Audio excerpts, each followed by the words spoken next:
Good morning, everybody. This is Morgan Denny coming to you live from Portland, Oregon. We just got back from Haiti late Sunday night / Monday morning. Another really successful trip with Stand the Haiti Project.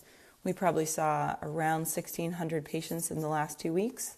Pediatric patients, geriatric patients, people post-stroke, spinal cord injury, treated a lot of infections, a lot of little kids, super cute little kids.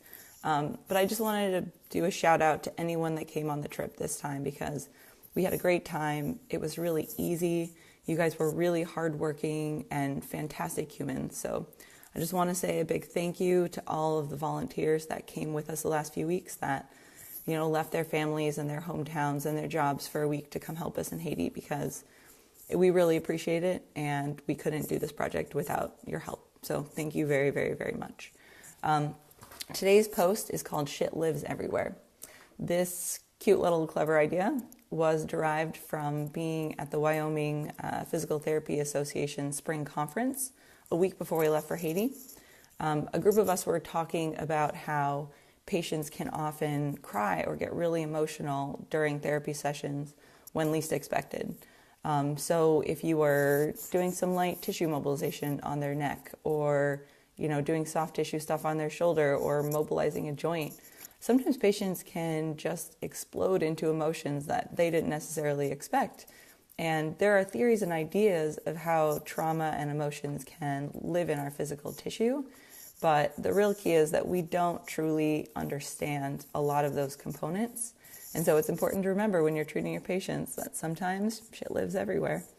So I just wanted to talk a little bit more about that piece today because I really believe that those components of fear and anxiety and emotion are important for patients to deal with as they're trying to recover from whatever injury it was that they had.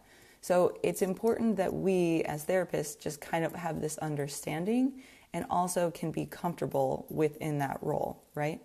So a lot of times as humans, we can be very emotional about things and not realize it. But in terms of our resilience, we often can't deal with the emotions, right? So often as humans, we need to take those emotional contexts and sweep them under the rug, kind of deal with them at a later time. Evolutionarily speaking, if you think about war or famine or disease or whatever it is, there's no time to stop in that moment and, process your emotions or do your yoga or meditate or however it is that you handle such context, right? So being able to think about that at a later date is probably a very natural thing.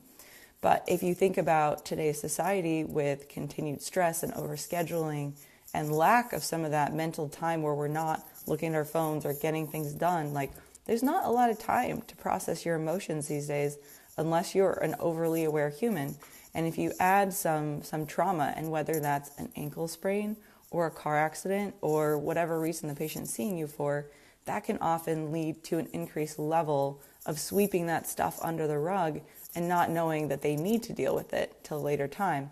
And so that can be that piece where, the human that's on your table that you're working on suddenly erupts into tears or suddenly feels really upset and has no idea why.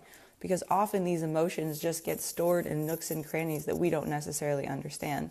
But as therapists, it's really important for us to be able to step back and tell patients that we understand and that it's normal and that this isn't actually a scary piece. Because for patients who don't expect this to happen, they're going to be floored. They're going to be shocked and probably a little disturbed that they had this crying moment or they had this emotion that they didn't necessarily expect. And so to be able to allow them to have that moment, comfort them, play counselor if you're comfortable, but more importantly, just let them get that emotion out. That's a key thing because those people have stored the emotions inside their tissue somewhere, somehow, inside their nervous system, inside their organs. You can think about it however you want. It doesn't matter. Those pieces need to come out. And for the people who are our patients that we're seeing in the moment, it's important for us to remember that we don't really understand everything, right?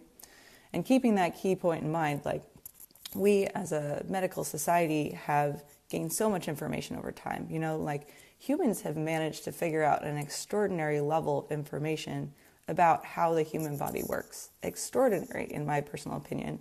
It's amazing that we know all of the little pieces of every microscopic process that's happening cellularly for me to even like sit upright without thinking about it. But we don't know everything, right? We don't know it all. So it's important for us to keep that in mind and allow our patients to just understand that we don't have all the pieces all the time and that it's okay if they have emotions that come out, right? So as we're peeling away those layers, we just need to be sure that we are a strong pillar for the patients to just be comfortable in that scenario, right? So while this idea for this post actually started in Wyoming, having a great conversation after the conference one night, it was definitely driven home in Haiti, and I think that having a different cultural context is always important to allow you to make these realizations, right? So in the United States, we often, we have the cultural context. We grew up here. We know how people feel to some extent, right? But in Haiti, there's a lot of other reasons to blame when we don't necessarily understand what's happening with a patient. We can blame poor translation. We can blame the fact that culturally pain is seen really differently. We can blame, our lack of understanding of their background and cultural beliefs in pain. Or we could say that, they just don't understand the kind of action-reaction in the same way that we do culturally. But in reality, it's just a reminder that, we don't know everything. We don't always get it, and that's okay. And sometimes that emotional piece is a key component that we learned through that experience, or, that just needs to come out somewhere. And I'm not saying that we as therapists need to be counselors or that we need to dig for those emotional reactions, but I do think that it's important that as humans, we step back and realize we don't know it all, and that we allow our patients to just have a more comfortable space. Right, guys? So remember, whether you're here or whether you're abroad or whether you're treating someone who's crying or not, just remember, shit lives everywhere, right? We are just onions as humans, and sometimes as therapists, we're just peeling away the layers little by little so that we can get to the center of things, okay? So remember, guys, just peel away on your patients, and if you have those emotional moments, just keep calm and carry on. All right, guys, that's it for today. The song of today that goes out to everyone at the Wyoming PT Association Conference in spring is Cups by Anna Kendrick, and I will post that song below. Hope you guys have a great day. Keep cool and carry on.